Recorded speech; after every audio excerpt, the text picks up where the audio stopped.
Hello guys, welcome to the Trading Parrot. 3 White Soldiers is the name of the pattern that has played out really great during this bull cycle. It consists in 3 candles in green and it has a very intense power, particularly when it's on the weekly time frame.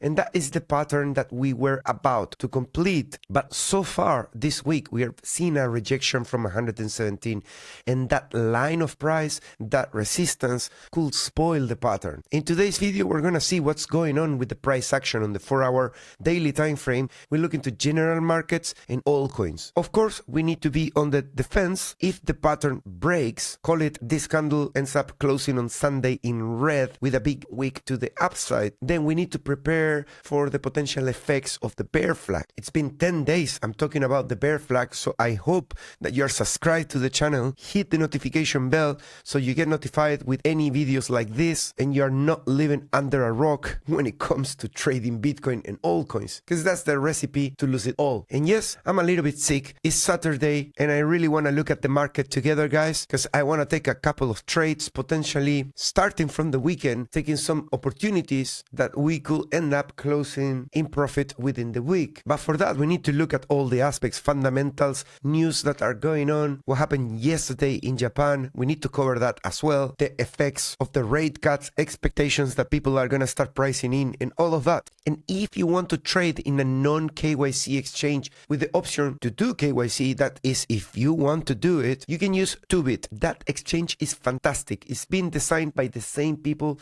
that built Bybit, but in this case, with the option to do KYC or not to do it. You get access to top leverage, all the altcoins, 20 billion in daily trading volume. And as soon as you register, even before you put your own money, they're already depositing a gift of $50 in your account to trade. Now, if you deposit your own cash, you can get up to 30,000 in rewards. So let's go with some news to see what's going on at the moment. Well, yesterday, Friday, there were positive inflows in the ETFs. There was 3.5 billion options expiring. The max pain, if you want to know, it was 114K. That's the price where most people go without any gains, without any profits. It came from Derivit, and since it's already expired, that's already history. But what do we care about such a large expiry is that the put heavy skew implies slight downside hedge bias into and after the expiry. And that is the part that I care. I not only care about as we approach options expiry when they are large, but also what's the post effect. And we could be experiencing partially that together with the effects of Japan. We'll talk more about that later. BlackRock note says it favors Bitcoin post FedCut. Positive institutional stance can channel fresh allocations into BTC products, ETF trusts, adding incremental demand on dips. This is according to ChatGPT. Now I'm testing Gemini as well for the news because ChatGPT is not that great recently. And we got 3 bullish news from Gemini. Bitcoin above 117. That's of course prior to the drop that we have. And remember, I was making you aware of the selling wall. That's 1 day ago. I published the video at the highs to make you aware that we could potentially be still within the bear flag and see resistance at that 117. Right above that is when we saw on Thursday and Friday a huge selling wall. So far, the selling wall is playing out. Remember that this video is like a weekend alpha, so it's gonna be packed of a lot of information that you may have or may not missed from the week, and I'm gonna put emphasis on what matters for the whole rest of next week. Initially, the 25 basis points seemed to have been something positive because there was a push to the upside, but it hasn't really so far held very nicely. It's still holding the 115, don't get me wrong, nothing structurally is broken on the daily 4-hour. We'll look into the charts later to see what's the actual impact. We don't want to exaggerate that we are really bearish or we are really extremely bullish, because because we really aren't. We are kind of sideways at the moment. The Bitcoin network difficulty has surged to a new record high of 134.7 trillion. As the price approaches 120k, this indicates a massive investment in mining infrastructure, signaling miners' long-term confidence in BTC profitability and the network's increasing security and robustness. That's an 8 out of 10 bullish, of course. And then we got a 7 out of 10 with huge category. Grayscale officially launches GDLC, the first index-based spot crypto ETF. That's crazy to hear that finally we have something like that. And of course, every day I'm asking my community in Patreon, you can join as a BTC article member or an elite member. That's the top tier at the moment. And among other perks that you can check in my Patreon website, you get to choose things that you want me to cover in these videos. Do you think heading towards end of the month, we're getting a small correction or something, options expiring and all of that? I already covered the options expiring and what's the potential post effect. We might have as well some other options expiries by the end of the month. I haven't checked that though. Now that FOMC is over, we are expecting 2 interest rate cuts, including 2026, and the stock markets dip in October instead of September. What does this mean? The same for crypto, dips in October, an all-time high in December. Can the charts tell us something about it? Well, for that, Vasco, we need to look really into monthly and weekly time frames to kind of clear out all the noise. On the 4-hour, every 2-3 days, we're gonna get breakdowns and all of that. That's just for scalping or for entering and fine-tuning exits as well. But to see really where we are, we need to look at higher time frames, which we will do in just a second. Tim Monday says, morning Mariano, try to use voice AI for your videos. Well, as far as I can tell, I can still speak. You tell me in the comments if it's impossible, if it's even more painful to listen to me today. You know, I'm a parrot and parrots have a lot of fun just parroting around and talking about Bitcoin in this case. Next rate cut is 29th of October and people are pricing in a double cut. Sorry, a single. This is an 8.1, no change. I got it wrong. But still, another one incoming in October. Then we got December and January. Something very interesting I was reading in an article in the past 2 days was that usually the last cut is the one that could potentially crash the markets.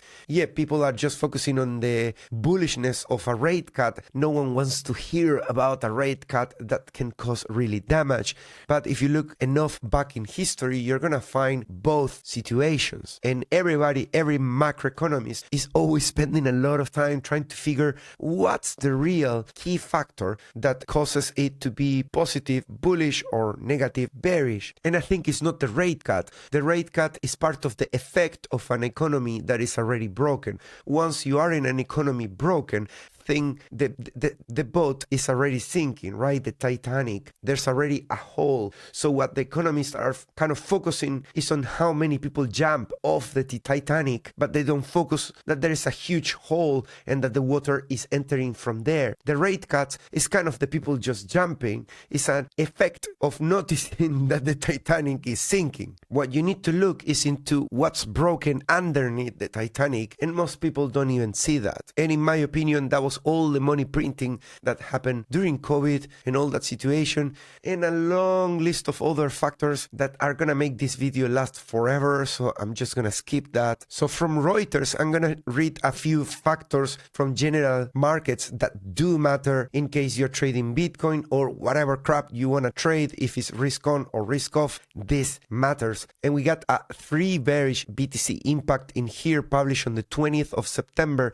The Senate blocked both stopgap funding bills. Odds of a 1st of October partial shutdown rose. This is risk off, okay? So keep an eye on that. US-China trade tech. Trump says see okayed a TikTok deal. Analysts see modest de-escalation on tariff risk. That's 6 bullish. The FedCut, of course, we have covered that as well. Some escalation in the Ukraine war. Elevated Middle East tensions, of course. Jobless claims is a bit mixed. The risks of inflations and not knowing how the trade war can affect the inflation is something that the Fed is just keeping an eye and could potentially slow down those expectations of rate cuts. Any surprise? from any angle. More cuts, less cuts is always something that can whipsaw in the market. So yesterday, Japan, I promise you we were gonna cover Japan because Japan last year made the VIX spike and was one of the largest crashes in the year for the S&P and the Nasdaq. So why not caring about Japan as well if it can have such a huge effect? It was kept at 0.5, the rate. There was a bit of a sell-off in ETFs and rates, winding down balance sheet and asset purchase support. 2 out of 9 BOJ board members vote to raise to 75%, indicating growing hawkish pressure. Core inflation still above the target of 2.5 to 3%. And if you look at the JP 10-year Japanese bonds, you can see that this is not necessarily a bullish pattern, how we see this move up. It's a falling wedge and it could cause the bonds to collapse in here. At the same time, the Nikkei is at the very all-time highs after a breakout and there is a hive signal. The past that we had caused 1 year of sideways with some downside, and these ones in here also caused some damage for 2 years. So watch out with those signals. Don't think that only the S&P and the Nasdaq is all that matters for Bitcoin. Span a little bit outside because there are plenty of large markets out there that can affect Bitcoin as well. If you want to catch up by the hour with my charts, remember that when you join my Telegram channel, apart from seeing all the posts in here, in any of them you can click on TTP charts and then you get to see my charts in real time. You get 1 or 2 a day, but then you can subscribe them for 3, 6 or 12 months if you want to support the channel. Let's have a look, and the Fed continues to reduce their allocation. As you can see in here, we're at the bottom of this descending channel and potentially starting to speed up in the way they are reducing the balance sheet. That's definitely not something bullish for the market. Every single sideways period, even within the bull market, was triggered first by a breakdown of the Fed balance sheet. That's why we are tracking it, and this is a red warning, in my opinion, isolated. Of course, we need to look into many other factors, but this is one that you cannot compromise. The second one I do not like in this period that really puts me itchy is that the aggregated open interest, every time that we did sideways with Bitcoin, it was with descending lower lows and lower highs, as you can see in the megaphone pattern in the early areas of the bull market as well. We never had the aggregated open interest with Bitcoin consolidating going up, and in this case you can see that is putting higher lows, higher highs so far at 43 billion. If this one goes back into 44 within a consolidation of Bitcoin with price really going sideways or slightly bearish, that divergence is unique of this particular trading range, and it's something that doesn't say, oh, then we must go down, but it says, what's being cooked in this trading range? Let's look with a magnifier glass to see if we find something else that is dodgy. Well, the Fed balance sheet is already something else, and September at some point was at 8% this week, which is the highest September performance. But yeah, there's still over a week left, 10 days of September, so we could do slightly more or maybe even end up in the negative. No one knows. September tends to be red, but when it closes into the green, that is a good indication for the rest of the year. So hopefully we close decently in the green. When we get to the weekly chart, I'm gonna tell you where I want it to close, because it's not just green. I would like it to close beyond certain level of resistance. And we are in a weekend. Let's look at the CME. CME closed in Binance at 115.1 more or less. So anywhere we go lower, we build a gap to the downside. That's a bullish one. Anywhere we go higher, we build a bearish gap below us, and we're gonna want to close it. That's why it can be bullish or bearish. I have updated the Bitcoin status. I'm gonna share it in my community so everybody can see it. But remember, I was talking about a breakout on the 4-hour time frame this week, and I warn you that that breakout was the price, not the RSI. So take note, because once again, a breakout of price without the momentum following up means that it hasn't got much energy to do that, and it tends to fail. And you can see that we went higher in here at 17,200, then at 17,900, almost 118. But the RSI couldn't ever close beyond that resistance, and that put this breakout more lean towards a liquidity hunt. And you can even see Lux Algo price action concepts saying that this was equal high, a liquidity hand that then ended up dragging all the longs, getting them all liquidated. You can see in here in the past 24 hours, 84% of the people that got liquidated were longs. It's not a huge amount, it's just 200 million, just a bit of change here and there, but we ended up making a breakdown in here. It's a massive breakdown on the 4-hour, and we are halfway through towards that support of 27. We made it to 39. So let's look at those levels. We got the 85 at the top, the 58 that send us back down, the 53, which is coming back to the scene of the crime if we manage to get to 53, and then the 27. Where is that in the price? And always focus on the most traded area with the volume profile, because that could turn into some sort of support. If we manage to be above it, it's bullish, below it is bearish, and then we continue down. So that is around 115.7. Let's break that and we are going lower. At that point, we are looking for longs. If we hold that level and we start coming back up in here to take some peanuts of liquidity left over, we could start a short as well. In the middle of the point of control, I do nothing, right? That is just being attracted to the median. Every now and then we go to the median, and then from the median we have no damn clue if it's gonna go up or low. It managed to hold in the order block that I mentioned in the video last night in here with the update 13 hours ago. I was speculating last night that if we break those levels of support in here, that is getting weaker and weaker every time we test it. If we find ourselves at 114.3, there should be a little bit more downside because technically we put a lower low. Let's look at the levels of the RSI updated. Top of the range at the moment is 130. Yeah, price went lower. RSI targets were higher. Next resistance at the moment is 116.4, followed by 117.3. Global support, that 27 on the RSI 4-hour, is 112, give or take. That is also where we find volume traded in here and the next order block. Let's make this one fail and we find ourselves either with 112 or 110. But the 12 has the most traded volume, so that should be strong support. Potentially a great sweet entry for a long if we ever get there. Notice that to get there we need to break the falling anchor VWAP to the all-time high. That should provide support as well, and I mentioned it last night also as an interesting point to average into a long, a small long I will say. On the daily, that 60 this week was the resistance, and now the next support is 39. Let's see where is that in the price. 39 is at 110, resistance is at 117.260. CPR,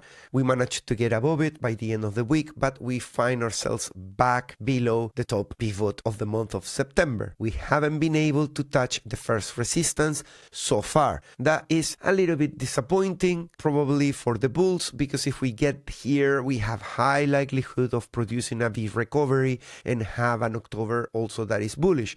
So that's a pending task for the next 10 days. We should do that. We should aim to do that as much as we can. Touching that 120 keeps things boiling hot for the bulls with further upside. Not doing that starts getting in the gray area of maybe we could go and test the first line of support, one or the other basically. And we are still above the bull market support band with these 3 white soldiers, but the third soldier is kind of getting shy as he approaches the first resistance of 117, and we saw that kind of coming. When I say that this is a bear flag, that's probably the strongest resistance, weekly resistance, and I'm not yet counting on this having fully failed. Notice that 118 is the point of control that stopped the price there. At least the first attempt is failed. Hopefully by Sunday some miracle happens and we manage to conquer. What's the level I want to conquer?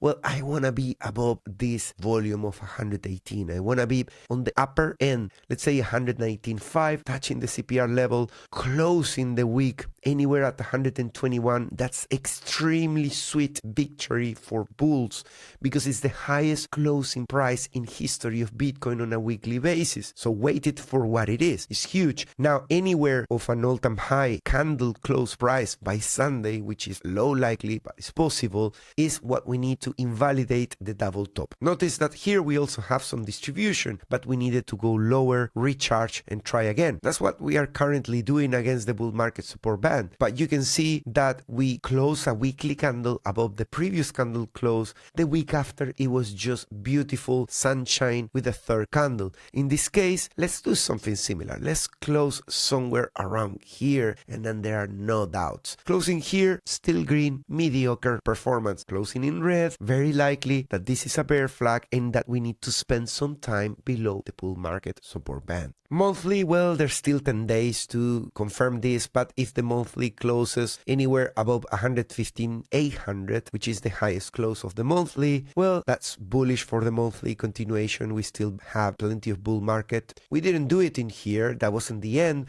but we have to spend so much within the megaphone pattern, around 8 to 9 months dealing with that, thanks to the third candle not really exiting quickly out of this. We're on the lower end with leverage squeeze, but not yet to produce a buy signal, neither a sell signal. There is a little bit of a speed up in profit taking at the moment in Bitcoin, not enough to be a sell signal, but you must understand that within this bear flag at the tops, people are starting to sell in profit, closing their longs in profit, and that could potentially slow down and curve this down, making it look too much like a breakdown for a continuation of a C wave, right? Something that can span like this to turn into a double bottom, like this with an extension of 1, or a 161A with a lower low. We need 130k to prevent the stochastic RSI bearish cross here with bearish divergences. With 130, we undo the stochastic cross, like you can see in here, and we could potentially also break out from this line, kind of bringing in another wave up for the bull market. Closing below it, well, you get likelihood of a puke down right after that, way higher. And that's why September has a huge responsibility. I don't think October can undo that, but well, let's see, let's cross fingers that if September cannot do it, October can do it. Something I do not like that I also want to share with you. Notice that although all the signals are bearish in terms of liquidity pools, long term, we still have a huge amount there that could be just enough to go higher. But what I don't like in here is, for example, the supply adjusted coin days destroyed, which is some way of measuring distribution. You can see all the detail in here. Stop the video, increase the quality of the video. Remember that if the video is becoming too long, there are timestamps to find any of the topics so you can skip. But this particular one that has bearish divergence against the price is currently also at the top of the range. If you draw a trend line in here, it touches perfect at the ceiling, and that ceiling is the ceiling of 73, 105, and now 125, precisely at those tops being at the top of distribution. So that is another risk for the current market. Long-term holders are slowly distributing in here. They haven't sped up enough to say it's a disaster, but the fact that they are no longer buying as the price goes up, as they were doing for a period of time, shows me that they are a bit more cautious these days. And I have a very, very sad news, guys. I love the big whale explorer, and unfortunately we might have to say goodbye to this indicator. That's because Into the Block has delisted these readings of BTC large holders inflows and large holders outflows. So we no longer have that data on TradingView. That's why the indicator is not giving any reading post 15th of August. And I just realized, I don't know why I didn't see it before. I looked for alternatives and I haven't been able to find any. So if you find any of this, or if you have any contact with Into the Block, if you can beg them to put that data back into TradingView, unless they are closing down as a company or whatever. 107k, guys, is the short-term holder realized price, and that acts as a magnet, although this cycle we spend a lot of time below it once we reach that as a magnet. So careful with being below 107, or careful with approaching it, because every time we have approached this, or most of the time, we spend some time below it. Exceptions is May 3rd of 2024, we just pinch it. Or here, for example, in January, we pinch it. But other times, we spend plenty of time below it. This week was almost all in green for BTC spot ETF, with the exception of the day of the FOMC with minus 51. We are at all-time highs in cumulatives, And for Ethereum, 16 and 17 were in the negative, but then we reverted that with 18 and 19th of September, both with positive. So we are at all-time high as well with Ethereum, and that's very positive. We are in neutral at the moment in the fear and greed index, and we have a good chunk of liquidity sitting right above us. That is 119 that could attract the price into the CPR first resistance. If we do that, thanks to this motivation, that will be amazing, guys. Just piercing this level,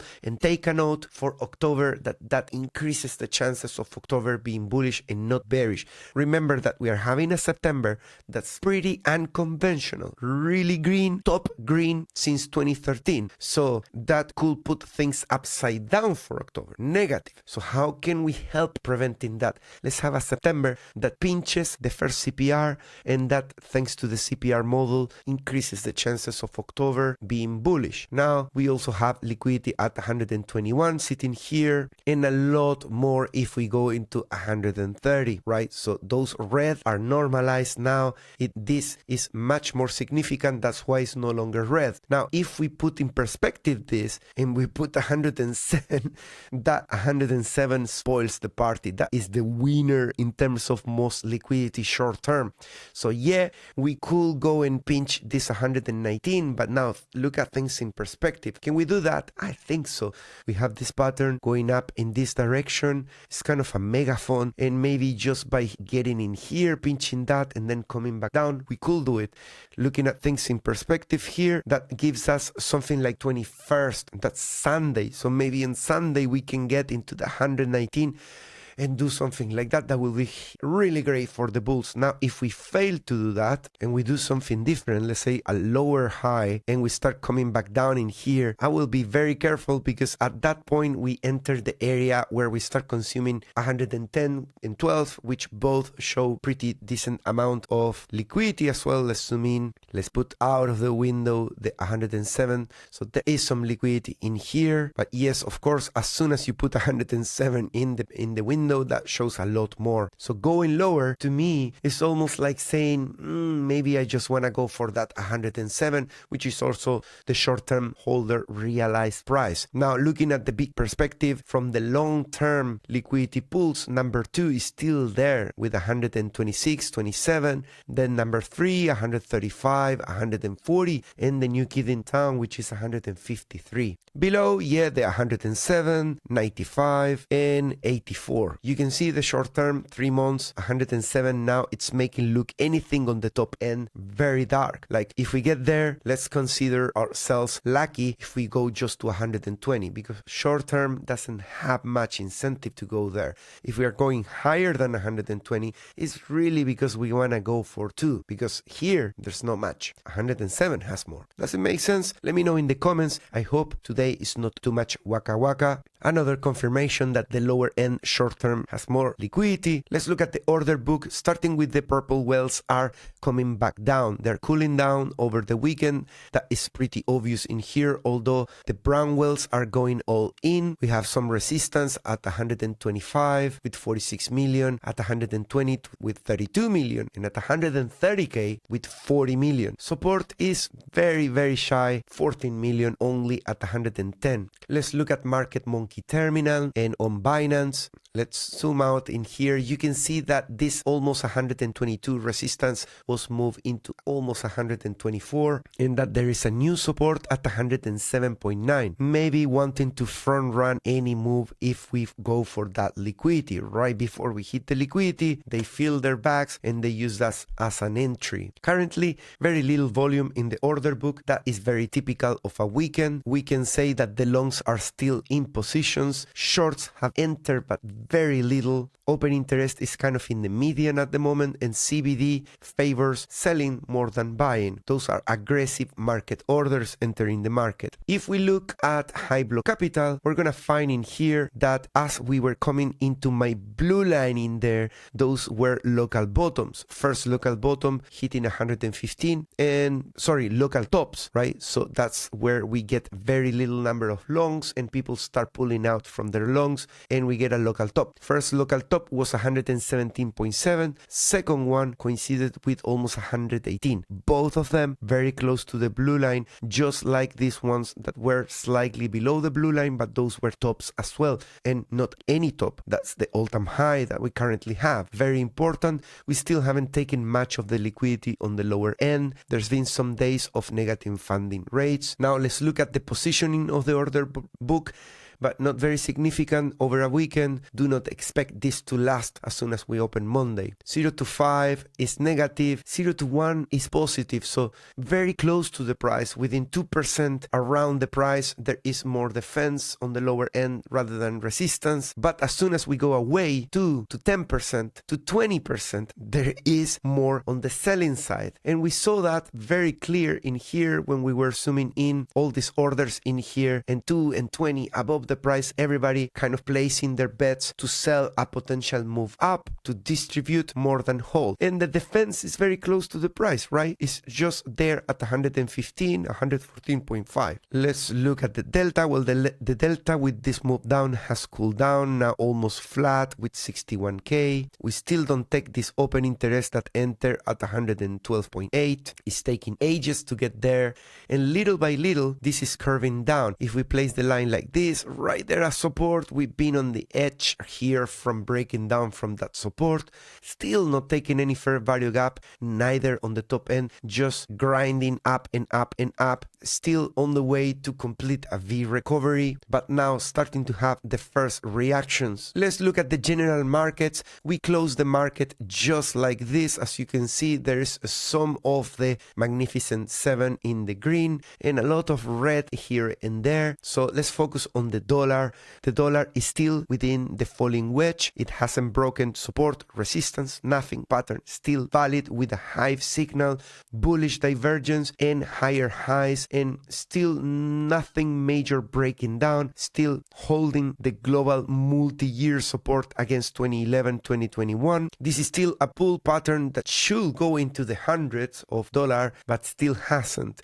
We got a wick to the downside that could be good sign that it got bought up. It went down with the FOMC, and after 2 days on Friday, it ended up closing still at 97.5, saving the day and still in a channel to the upside. So wait up for that, because dollar going up could drag markets down if it plays out. Of course, I do not have crystal balls, you know, I only have the hairy ones, and dollar is at the moment at the very highs in here. That means that there's still some fears in the market. The VIX with a hive still expecting some expansion. Remember that Japan produced one of these, the other one was the trade war. Nasdaq closing an all-time highs, even though it was curving down, it managed to have another impulsive move and 3 white soldiers. S&P, same story, pretty much repeating what Nasdaq did. We were printing some sort of hive, bearish divergence in here, but we invalidate that by market close. This week, Nvidia had a little bit of a hiccup with China banning some chips. I don't know how that is going, but so far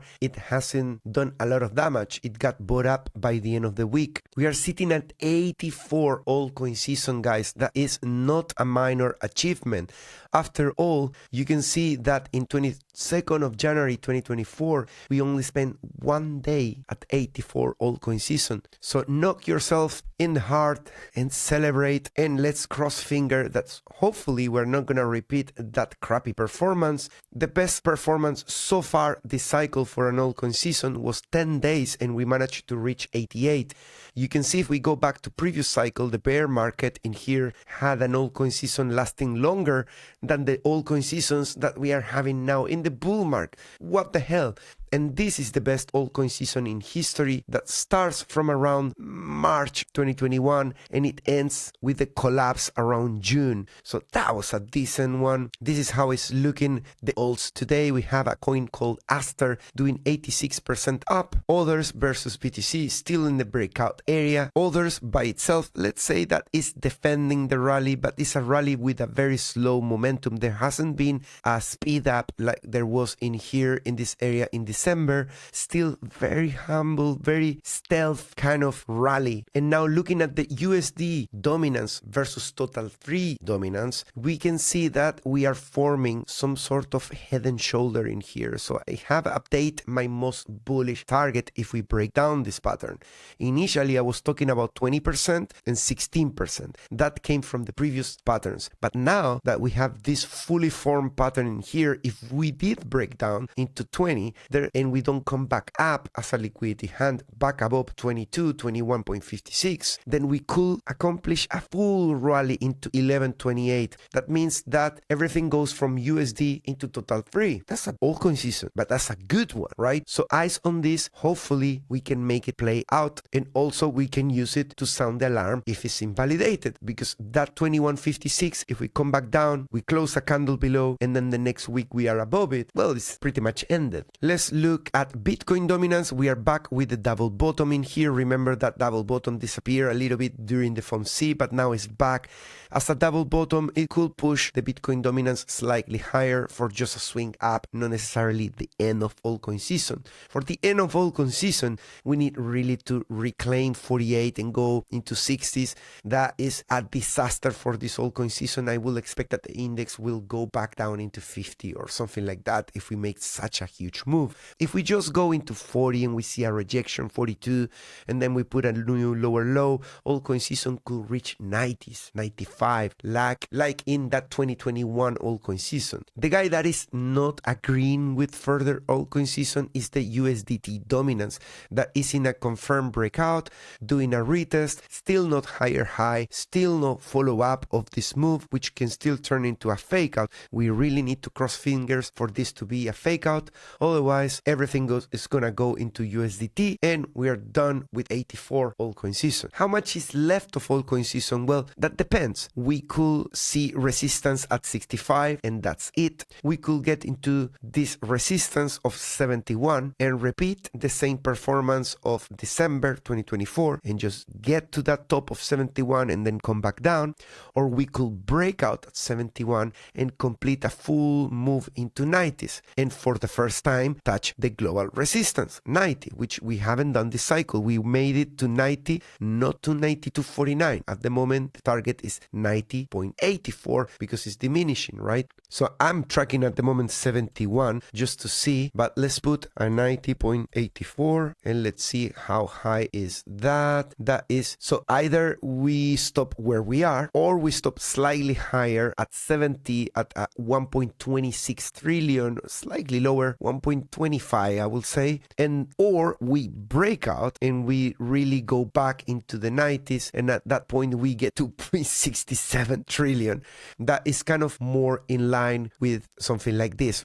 It's a lot more, right? But it's much more than what we are targeting of barely 1 trillion. We're talking about 2 and more trillion if we really can get to that top of the range. Ethereum dominance still being damaged by this resistance, still holding, potentially putting new lows. Remember, we are looking for the Ethereum dominance to cool down, potentially even get into 12% before another wave up. I still think that Ethereum can do a lot more.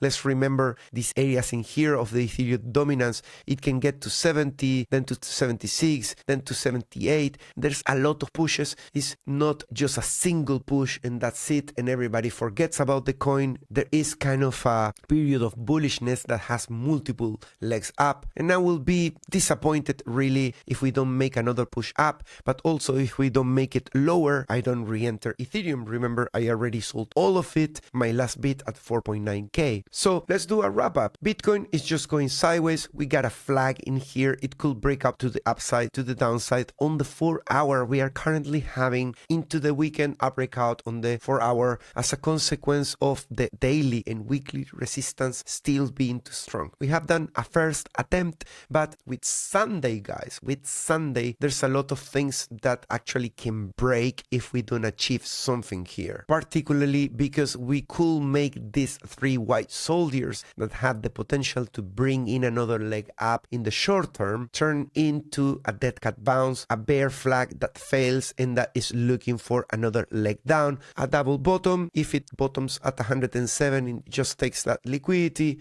or if it wants to go even deeper into into 104 or into 95 then become an actual bear flag that has one extension or 1618 to the downside. So at the moment, I am not taking any specific trade, but I am looking for certain specific levels. If we go into big liquidity at the top, this 125 is extremely sexy for a short, or also if we go into short-term liquidity at 119, maybe dipping my toe into a short, as well as going into 112, 110 to think about a long. Of course, I don't leave limit orders just blindly sitting in the exchange at the expense of anything happening in the world, and that's why I share whenever I take a trade after looking at multiple aspects my moves with my Patreon community. Any tier does the trick if you're only interested in Bitcoin, but if you're interested in altcoins in live private sessions once a week, then you should join the elite. Thanks so much for watching this video. I hope you enjoy everything up until the summary at the end of the video. If you did, like it, subscribe, comment, share with your friends, talk all day about the parrot with everybody that is in front of you, okay? We got a deal. Cheers, bye bye.